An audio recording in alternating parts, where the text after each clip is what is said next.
Halo sahabat, hari ini kita akan belajar mengenai contoh hipotesis deskriptif.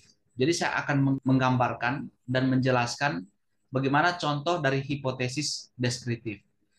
Namun sebelumnya, jangan lupa di-subscribe terlebih dahulu, karena dengan dukungan sahabat, maka channel ini bisa berkembang untuk memberikan tutorial mengenai seputaran pendidikan, khususnya membantu para pejuang skripsi secara gratis.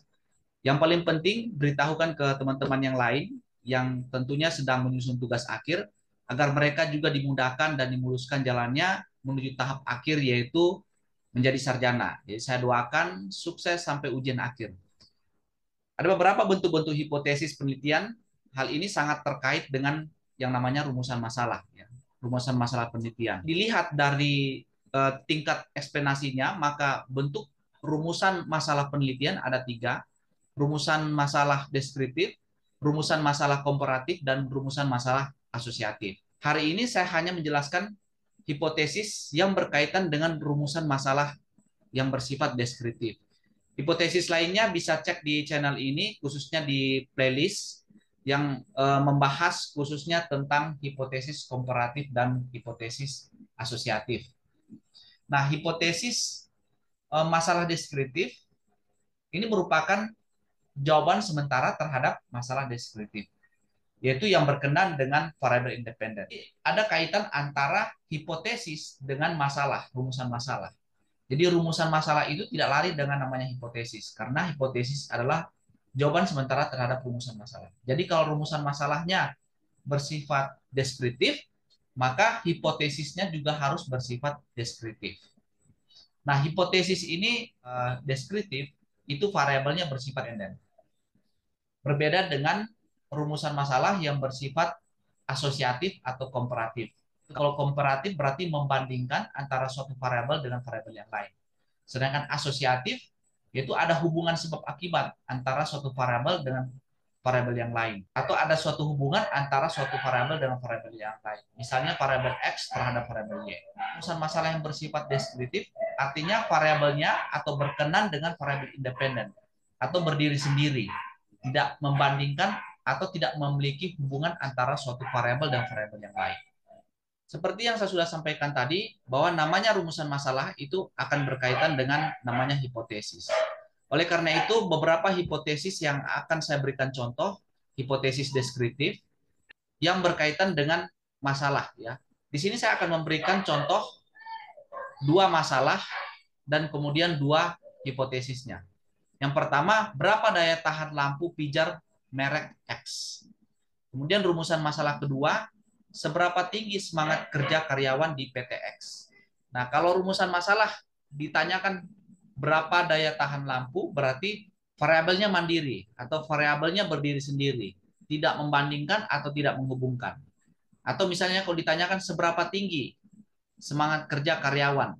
Nah, ini kan variabelnya bersifat mandiri, berdiri sendiri, ya, tanpa menghubungkan atau membandingkan satu variabel dan variabel yang lain. Nah, untuk rumusan masalah deskriptif seperti ini, kita harus menghubungkan dengan hipotesisnya. Kalau rumusan masalah pertama yaitu berapa daya tahan lampu, maka hipotesisnya, hipotesis deskriptifnya dari rumusan masalah pertama, jawabannya adalah daya tahan lampu pijar merek X sama dengan 600 jam.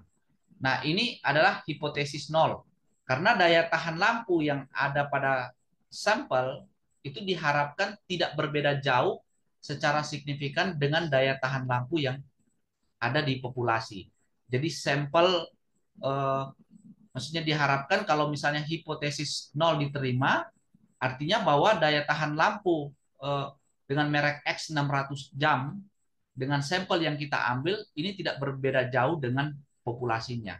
Secara statistik ya, pengambilan keputusan itu kita buat seperti ini. H0 sama dengan 600 jam, dan yang kedua adalah hipotesis alternatifnya tidak sama dengan 600 jam. Jadi kalau misalnya H0-nya ditolak, artinya bahwa hipotesis alternatifnya diterima. Menunjukkan bahwa nilai rata-rata populasi yang dihipotesiskan atau ditaksir melalui sampel yang diambil, bahwa secara keseluruhan menggambarkan daya tahan lampu tersebut sama dengan 600 jam. Atau daya tahan lampu pijar merek X sama dengan 600 jam. Artinya bahwa hipotesis 0 diterima. Kalau hipotesis 0 ditolak, maka hipotesis alternatifnya menunjukkan bahwa daya tahan lampu rata-rata itu tidak bertahan sampai 600 jam. Nah, kemudian yang kedua adalah rumusan masalah deskriptif yang kedua, seberapa tinggi semangat kerja karyawan di PT X. Nah, jawaban terhadap suatu pertanyaan penelitian tersebut dalam rumusan masalah yang nomor kedua, ini hipotesisnya, maka jawabannya adalah semangat kerja karyawan di PT X sama dengan 75% dari kriteria ideal yang ditetapkan. Atau semangat kerja karyawan di PT X paling sedikit 60% dari kriteria ideal yang ditetapkan. Atau juga semangat kerja karyawan di PT X paling banyak 60% dari kriteria ideal yang ditetapkan. Dalam kenyataan, hipotesis yang diajukan itu salah satunya saja ya. Biasanya salah satunya saja. Apakah semangat kerja karyawan di PT X sama dengan 75% atau semangat kerja karyawan di PT X paling sedikit 60%? Ini artinya bahwa paling sedikit itu berarti lebih besar atau sama dengan 60%. Atau semangat kerja karyawan di PT X paling banyak 60%. Nah, maksudnya paling banyak artinya paling banyak itu lebih kecil atau sama dengan 60%. Nah, dengan hipotesis itu ya kemudian mana yang dipilih itu tergantung pada teori dan pengamatan pendahuluan yang dilakukan pada objek. Oleh karena itu, hipotesis tersebut harus didukung dengan yang namanya teori atau penelitian-penelitian terdahulu atau dengan pengamatan pendahuluan yang dilakukan terhadap suatu objek. Sehingga kita bisa menentukan hipotesis mana yang akan kita pakai. Apakah hipotesis yang berkenan dengan teori adalah semangat kerja karyawan di PT X sama dengan 75% atau semangat kerja karyawan di PT X paling sedikit 60% dari kriteria ideal yang ditetapkan, atau semangat kerja karyawan di PT X paling banyak 60% dari kriteria ideal yang ditetapkan. Nah, untuk pengambilan keputusannya, itu hipotesis H0 sama dengan 75%, hipotesis alternatifnya tidak sama dengan 75%. Yang kedua, H0-nya lebih besar 75%, dan hipotesis alternatifnya lebih kecil dari 75%. Kemudian yang ketiga, hipotesis 0 lebih kecil dari 70% dan hipotesis alternatifnya 75%, lebih dari 75%. Nah, seperti yang saya sudah sampaikan tadi bahwa kita memilih salah satunya. Jadi hipotesis yang kita ajukan biasanya salah satunya hal ini berkaitan dengan teori yang atau berkenan dengan teori yang kita ambil. Apakah teori tersebut menjawab atau mendukung hipotesisnya adalah hipotesis H0 sama dengan 75%, hipotesis alternatifnya tidak sama dengan 75%. Atau kita mengambil bagian B-nya, ya, berdasarkan teori atau berkaitan dengan teori atau berkenan dengan teori bahwa hipotesis 0 itu lebih dari 75%, maka hipotesis alternatifnya kurang dari 75% dan seterusnya. Ya. Jadi hipotesis ini harus berkaitan dengan rumusan masalah. Apa yang ditanyakan di dalam rumusan masalah, maka juga yang dijawab dengan di dalam hipotesis.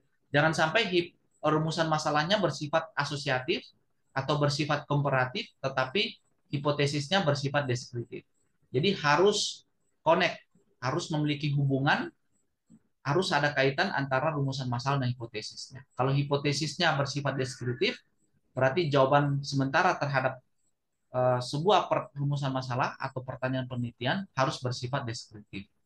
Nah, hipotesis ini juga harus didukung dengan teori yang ada. Jadi teori itu adalah dasar atau penelitian terdahulu adalah dasar dari hipotesis. Karena hipotesis adalah jawaban sementara terhadap suatu rumusan masalah.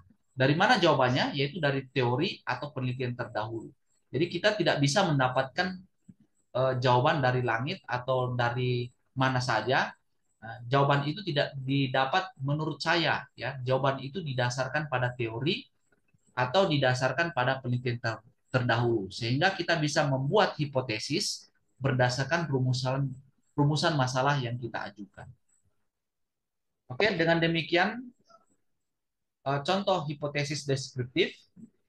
Nantikan video saya selanjutnya, pembahasan mengenai hipotesis yang berkaitan dengan hipotesis komparatif dan atau hipotesis asosiatif. Silakan ikuti terus video ini, bisa cek di playlist yang berjudul mengenai hipotesis.